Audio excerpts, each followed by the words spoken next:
Russia आणि युक्रेनमधील संघर्ष तीव्र होण्याची चिन्ह असे हल्ले करू की सर्व काही राख होईल, युक्रेनने केलेल्या हल्ल्यानंतर व्लादिमीर पुतीन यांचा इशारा।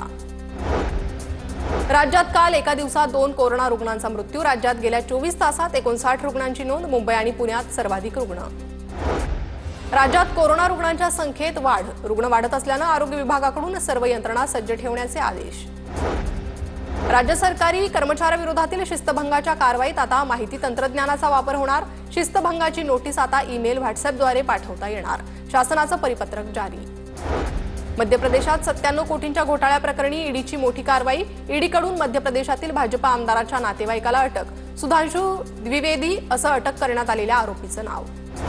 उत्तर सिक्कीमच्या चाटेन भागात रविवारी लष्करी छावणीवर भूस्खलनामुळे 3 जवानांचा मृत्यू तर 9 जवान अद्याप बेपत्ता। मुसळधार पावसामुळे लाचेन नदीच्या पाणीपातळीत वाढ।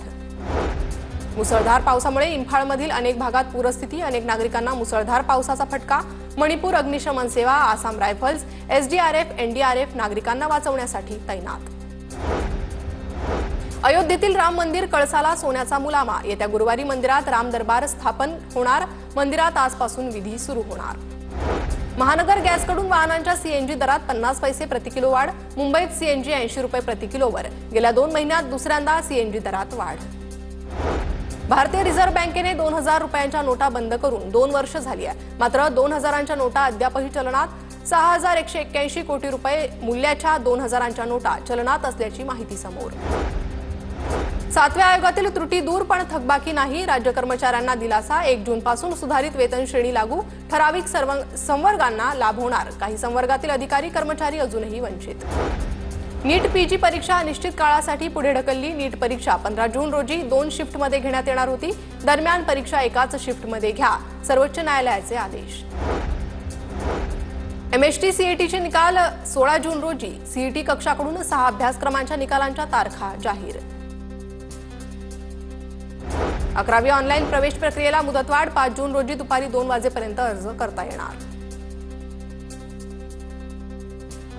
जिल्हा परिषदेच्या निकृष्ट शाळा बांधकामावर पालकमंत्री चंद्रशेखर बावनकुळेंचा रोष। बावनकुळेंकडून आर्थिक गुन्हे शाखेमार्फत चौकशीचा इशारा। बावनकुळेंनी शिक्षा अभियानाच्या अधिकाऱ्यांना धारेवर धरलं। परभणी ग्रामीण जिल्हाध्यक्षपदी भाजपच्या सुरेश भुमरेंची निवड। पक्षाने दिलेली जबाबदारी योग्य पद्धतीने पार पाडेल। सुरेश भुमरे हे पालकमंत्री मेघना बोर्डीकरांचे अत्यंत विश्वासू। गेटवे ऑफ इंडिया येथील रेडिओ जेट्टी ते नवी मुंबई विमानतळादरम्यान वॉटर टॅक्सी सुरू करण्याचा प्रस्ताव। वॉटर टॅक्सी जेट्टीसाठी प्रस्ताव तयार करा। मत्स्य व्यवसाय मंत्री नितेश राणेंचे निर्देश। कल्याण कृषी उत्पन्न बाजार समिती परिसरात कचऱ्याचं साम्राज्य। दुर्गंधी आणि स्वच्छतेच्या अभावामुळे रोगराईची शक्यता। नागरिक आणि व्यापाऱ्यांकडून तातडीच्या कारवाईची मागणी।